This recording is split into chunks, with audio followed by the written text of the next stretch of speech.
Lust is ruining your life, and here's the fix.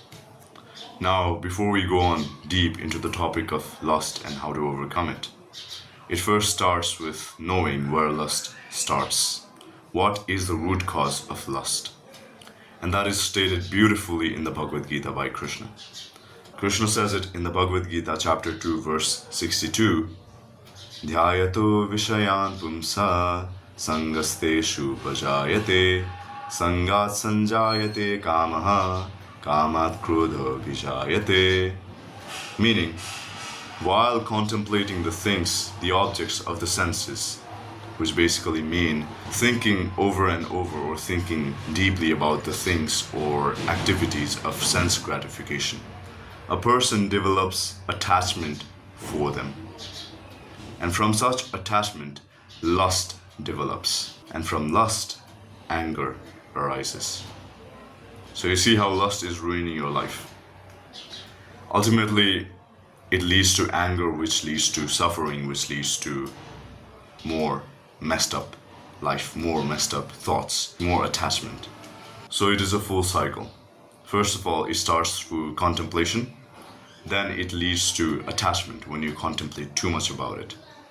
Then through attachment, it leads to desire, kama, lust. And when that desire goes unfulfilled, then anger arises, which leads to more suffering, more attachment. And then it destroys your life, it ruins your life. It ruins your focus, it ruins your plans, your goals, everything.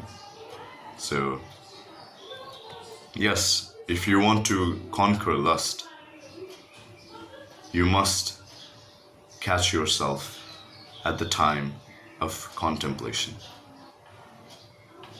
It is stated here, one who is not Krishna conscious is subjected to material desires while contemplating the objects of the senses.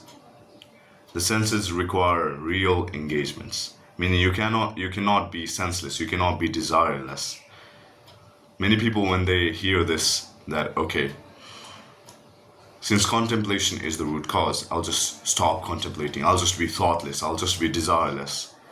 But that is not possible. It is stated here clearly, the senses require real engagements. And if they are not engaged in the transcendental loving service of the Lord, of Krishna, they will certainly seek engagement in the service of materialism. So basically, if your mind is not engaged in the transcendental loving service of Krishna, then it will automatically go towards lust, it will automatically go towards sensual desires and all of that.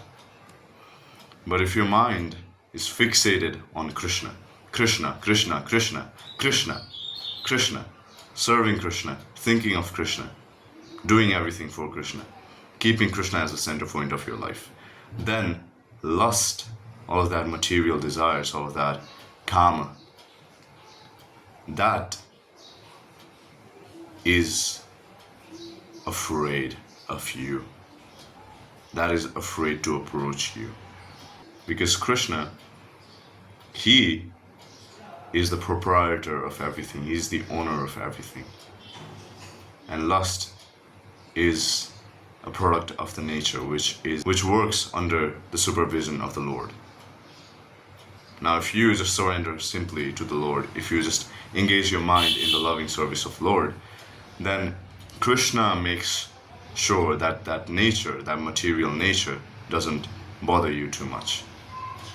Krishna makes sure that the lust that was ruining your life doesn't catch up to you.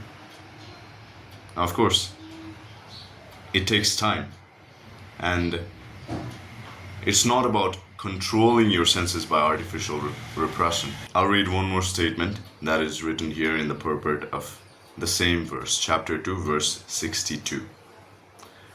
So one who is not in Krishna consciousness, however powerful he may be in controlling the senses by artificial repression. You see all these nofap and streaks, day one, semen retention and all of that, artificial repression things, that is sure ultimately to fail.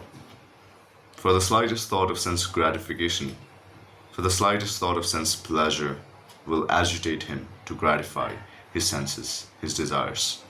So even though it's not wrong to practice semen retention and all that, no fap stops, I'm not saying that those are bad, but those are bound to fail. For the slightest thought will agitate you. Because you're not engaging your mind, you're not engaging your senses in the service of Krishna. You're not fixating your mind on Krishna and contemplating about him. So even though you're artificially repressing your senses, semen retention, day 1, day 2, day 3, no fap, streaks, all of that, putting your vlogs, oh, day 1, I passed, day 2, day 15, day 30, yes, day 90, I got to day 100 of semen retention, great. But one day you will fail. Because the slightest thought, slightest agitation that comes from the desires to gratify your senses, that will slip you up. So what's the solution then? Now that you know how lust works, it starts through contemplation, you need to be very aware of what you contemplate on. Whenever your mind presents you with all sorts of messed up desires, all sorts of messed up sensual pleasures, stop yourself at your feet and start contemplating on Krishna. Rather than artificially repressing your senses. No, don't think of that, no. Instead of doing that, fixate your mind on Krishna. Channel that mental energy to the service of Krishna, to the loving and devotional service of Krishna. And here's the beautiful thing. The more you are inclined towards spirituality, the more those material lusty desires will be free from you. Or you will be free from them, rather. So, contemplate about Krishna. Because otherwise, once you get attached to the lusty desires, it gets very hard to break free out of that. Once you contemplate too much about that and just think, you get attached to it. And it's like, I need this, anyhow I need this. And that leads to kama. Desire, too much desire. And once that desire gets unfulfilled, once that desire is not met, once your lust is not fed through sense gratification, through sex, through masturbating, whatever, then you are filled with anger. And that anger leads to you taking wrong decisions in life. That anger leads to suffering. That anger leads you to getting more attached to sense gratification. So, in order to forever be contemplating about Krishna, here are 4 ways, which are simple, very simple. You can remember it in an instant. It's called the ABCD method. A for association. You need association. Now, association is very powerful. You are the average of 5 people you spend your time with. So, associating with other Krishna conscious people will help you become fixated in the loving service of Krishna. Will help you fixate your mind in Krishna. Association. B. Bhagavad Gita reading. Reading the scriptures, increasing your knowledge. How it happens, how does lust occur? How can I get free from all of these material clutches? How can I be from all this suffering that comes from lust, that comes from desires, that comes from attachment? And how to actually detach by not leaving the family and home and everything. Bhagavad Gita teaches you that. It elevates your consciousness, it increases your knowledge, and that knowledge in turn helps you be free from the lust, the desires, the attachment that ultimately lead to suffering. C. Chanting. Chanting the Hare Krishna Mahamantra, which is given by the Acharyas, by Krishna himself.